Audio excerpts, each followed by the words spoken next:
foremost, you have to start with the fundamental, okay? The fundamentals. And the fundamentals is the listing presentation is broken out into 3 separate sections of the presentation.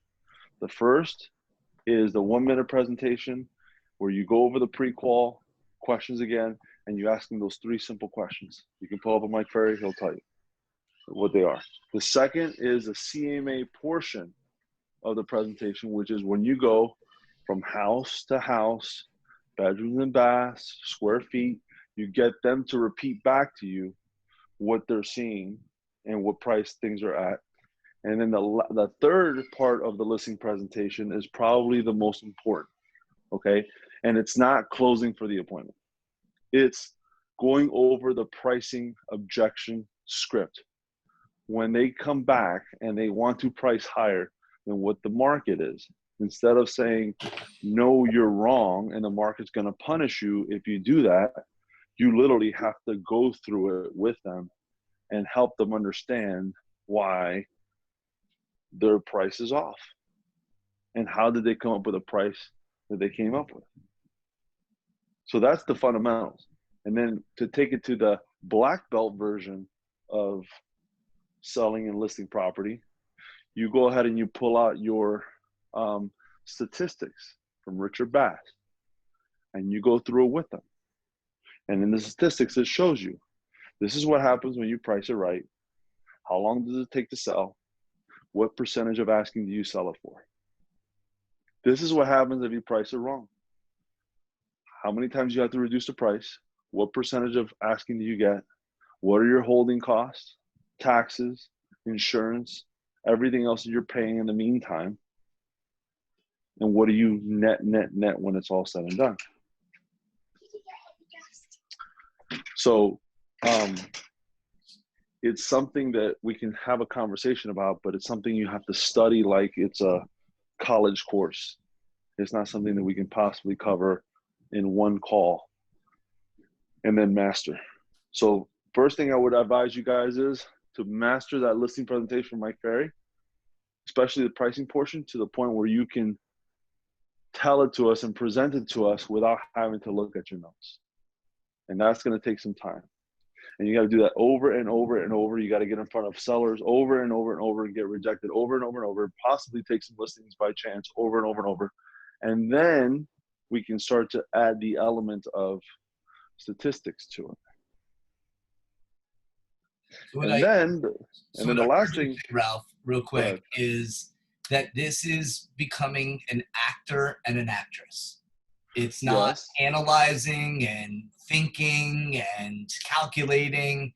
It's literally memorizing a specific script as if we're going on stage and performing in front of thousands of people. Yes. And we're not giving enough credit to motivation. If someone is not motivated, they're going to be very logical about their approach. I want this price because I said so. I will just stay here if I don't sell it. That's all very logical. Emotional is when somebody has a reason to sell. Like, I'm starting a new job and it's going to be exciting and I'm moving to Orlando and I saw this community that I love, that I want to buy a house in. And can you believe that you can buy a brand new house with a pool for $200,000? Where here, you barely get a 2-bedroom, 1-bath for $200,000. And then you evoke and you extract that enthusiasm and that emotion, and you get them to price it right. You get them to apply that emotion and that that energy into why their house is going to sit there and what that's going to look like. Fast forward 90 days from now, and their house hasn't sold and their job started.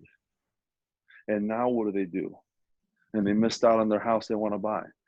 See, a lot of times we're talking to people and we get so excited about the fact that they said yes, they'll meet with us, or the fact that they want to sell a house, that we completely omit the reason they want to sell.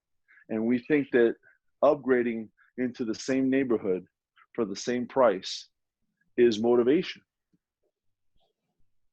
So we have to slow down and spend a little more time on really understanding why they want to sell, what's important about selling, and don't be afraid to take it away from them and say, you know, Mr. Seller, I got to be honest with you. I mean, I understand you want to try and sell, but my gosh, this is a great property. And in a couple years, it's probably going to go up again. Why sell it now? Why not just wait? And if they agree with you and say, you know what, we just might very well keep it for a couple more years, you don't have a motivated seller. Move on. So Anna, what are you hearing in the angle that I started with and then Ralph continued? Well, I'm going back to what Ralph said. It's just the mechanics of it is just going back to and having the listing presentation down to a T. So if they are overpriced, when my rental listing was overpriced, Ralph, you told me to bring it down $100 each month, right? That it doesn't rent. Did I say each month? Yeah. Okay. So here's what rule of thumb, and I'm glad you're bringing this up. This is a great topic, okay? Because this time of year we need it. And I'm going to use an example of a lady that was my neighbor and maybe used to be friends, but not so much friends now because her place is really not renting like it should. Okay. So she continues to like call me, right? And this is a sign when you have a listing or a rental and they call you more than once a week, that is basically a sign for you to start talking about a price reduction.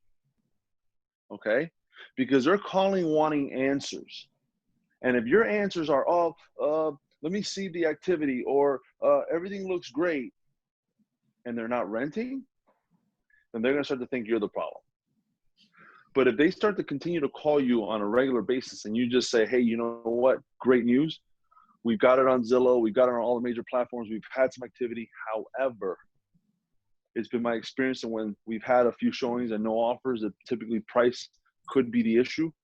Maybe we're too soon to reduce it. Maybe we aren't, but we're going to continue to monitor it. And they call you back 3 days later, hit them with a price reduction again and say, you know what? I think maybe now it's time to reduce it. Because by them calling you a lot is basically saying, I want you to produce results. And we all know that producing results is highly tied to price. And if we don't take that opportunity to get a price reduction, we're going to lose the listing and lose that client. So once a month is if the client is all good, nothing's wrong, and if I rent it, I rent it. If I don't rent it, all good. But if that client is calling you and is after you and they're making connections with you more often than you're making connections with them, it's time for you to switch gears and start talking about price reduction now. Okay. And how about the amount? How do I know? 5% reduction is typically the amount we recommend when you're having some activity. 10% reduction is when you're having no activity. And the reason I said $100 a month, how much is your rental for? $1,200. $1,200. So a $100 reduction in price is almost a 10% reduction. That's a pretty heavy reduction. Now, if you were renting a $3,000 home, that $100 a month reduction might not apply if you're not getting any activity. Does that make sense? Yeah. Yeah. So another angle here is to look at it fundamentally or mathematically. So you have a $1,200 rental, correct? Uh-huh. So let's just do the math, the number part, the analytical part. So you have a $1,200 rental, 1,200 times 12 is 14,400. Write that number down. Yeah. Okay. So that is the annual rent over a 12-month period. You with me? Yeah. Okay. If we drop it to $1,300 a month, $1,100 a month times 12 is a total of $13,200. That is if you drop it to what? $100. You Drop drop it it in $100 $1,100. from 1,100. 1,200 to 1,100. Yeah. So the difference between the two is how much? It's easy math. It's $1,200. $1,200. It's 100 times 12. You got to stay with me though. I'm with you. Just follow through. So that is a difference of $1,200 a month. Total. $1,200 a year. The difference is $1,200 a year. Now, if you have the property listed and you ask for a price adjustment 2 weeks into the listing, and a tenant comes along the next week, and stay with me, you have it listed for 2 weeks, and you drop the price $100, and a tenant comes along the next week and says, I'm interested. When realistically will the tenant move in?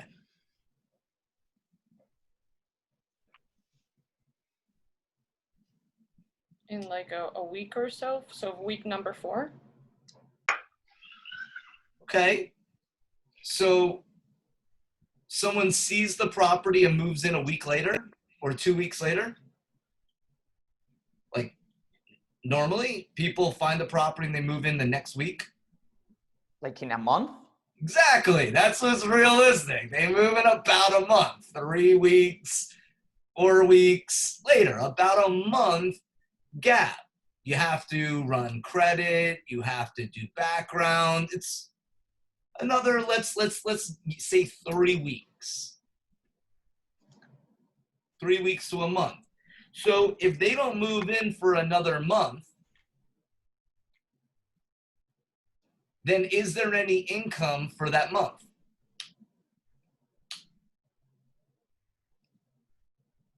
No. Stay with me, Anna. No, there isn't any income for that month. So at $1,200, because the property was vacant, right? And then you asked for the price adjustment. But at $1,200, the longer you stay there, you're already losing $1,200 whether you find a tenant or not. Because it's going to stay vacant for the next month per Sebastian's observation. So when talking about price adjustments, especially rentals, you have to look at the big picture, which is what is their net?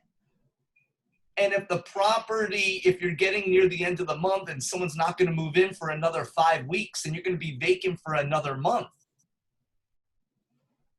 And that $100 price adjustment is a wash because someone should be moving in the next month. And this is the mathematical, analytical side of asking for a price adjustment. Is that the property is vacant for another month, that $100 is a wash over the next year.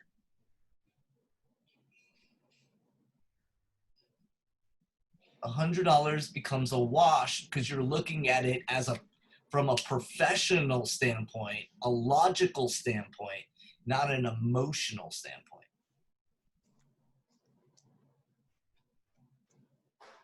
Go ahead, Sebastian. And then how much is the moving cost that you guys are asking for? First, last, and deposit. First, last, and deposit. You could offer like COVID special and just ask for a first and deposit, and people is going to buy. Yeah, that's what I'm doing when they're asking like, oh, is it negotiable or something like that. But I want to get my seller the most amount of money, so I don't give that away right away. You know what I mean? Yes, but in the long term for him, it's going to be more beneficial to keep the rental price and just ask for first and security. What I usually say is I don't put it on we probably shouldn't, if you're getting lack of activity, don't put it on the MLS first on security. And then when they submit it, when they call you and they ask, they say seller is asking for first, last, and security. But if you like, you can put on the offer whatever you're recommending, and I'll surely try to get it accepted for you And then at least you can have something to show your client and let your client turn it down. Help them self-discover their problem and then provide the solution. You are of no value to them. So by you pushing to get pre-qualified with Tony, they might not even understand why that would be important to them. Or they might be convinced that they don't need to do that. And without having a proper question, a conversation and the proper questions asked, you lose them right away. So let me hop in there, Ralph, because I got 4 minutes and I have to hop off to another call. So Sebastian, I'm recording, so you guys could come back to the last 5 minutes of this recording, and I'm gonna give you exactly how to create the problem. All right, role play with me, Sebastian. Okay. Hey, Sebastian. So I appreciate the time that we had on the phone, and I'm super excited to begin this journey with you. Help me understand, are you looking for a good deal? Yes. Awesome. And what does a good deal mean to you? A really nice property for the right blah, price. Blah, blah, blah, blah, blah, blah, blah, because no matter what you're going to say, all I hear is blah, blah, blah, blah, blah, blah, blah, blah, blah. Okay? I'm leading you to tell me blah, blah, blah, blah, blah, blah, blah. Okay? Let them go on. The longer they go, the better off you're going to be. Because here's the truth. They have no idea what a good deal is if it hit them in the face. So, awesome. So that's what a good deal is. May I share with you what those that work with our team find what a good deal is to them? Yeah, sure. Awesome. So a good deal is the least out of pocket and the lowest monthly payment. May I explain? Yes. So the least out of pocket means the lowest closing costs associated with borrowing money and getting clean title. Does that make sense? It does. I mean, Sebastian, when you come to closing, you want to bring the least amount of money, not the most, right? Yes. It's a silly question, right? Yeah.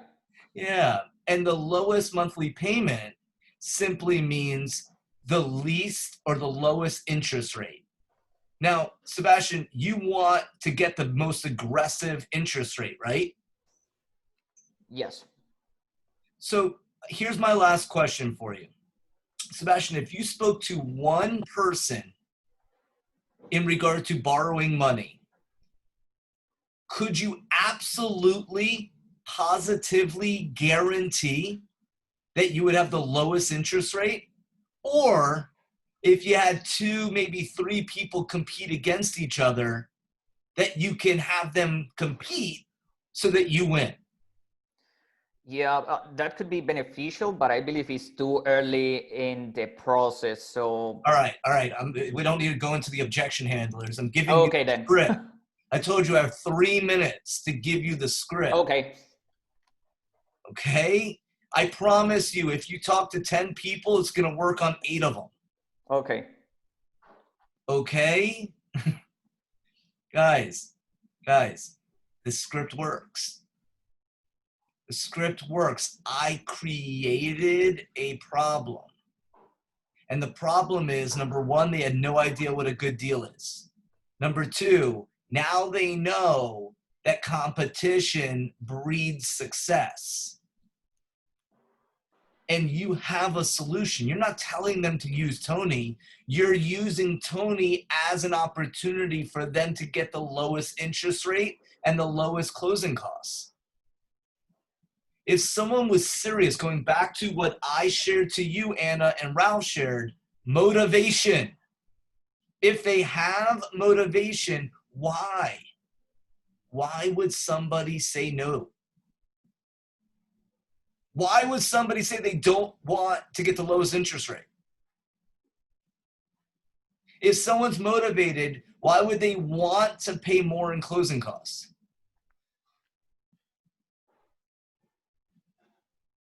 Can you give me a logical reason as to why somebody would want to pay more?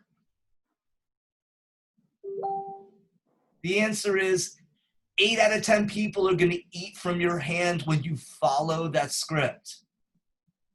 What's a good deal to you? blah, blah, blah, blah, blah, blah, blah. Awesome. Well, may I share what those that work with us find a good deal to be? The least out of pocket and the lowest monthly payment. May I explain? You are a professional real estate agent. When you speak with confidence and you educate, they will eat from your hands. They won't cut you off. They won't tell you a bunch of things. They're going to be like, oh my gosh, wow. Oh, yeah, you could do that? Absolutely. Let me get Tony on the line. You don't have to use him, Sebastian. You don't. Simply let's create competition. Let Tony sell himself. Let Tony work his magic. But here's the main reason, and I have to go after this. The main reason you want them getting qualified by Tony, here's the main reason, guys. So you can keep deals together. So that you can keep deals together, because you know if he qualifies them, they can buy a house.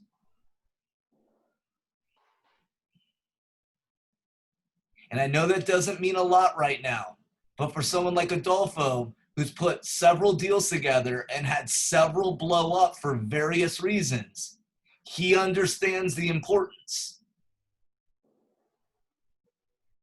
of following this script and having them move through the process. Does this help? Yes. Sweet.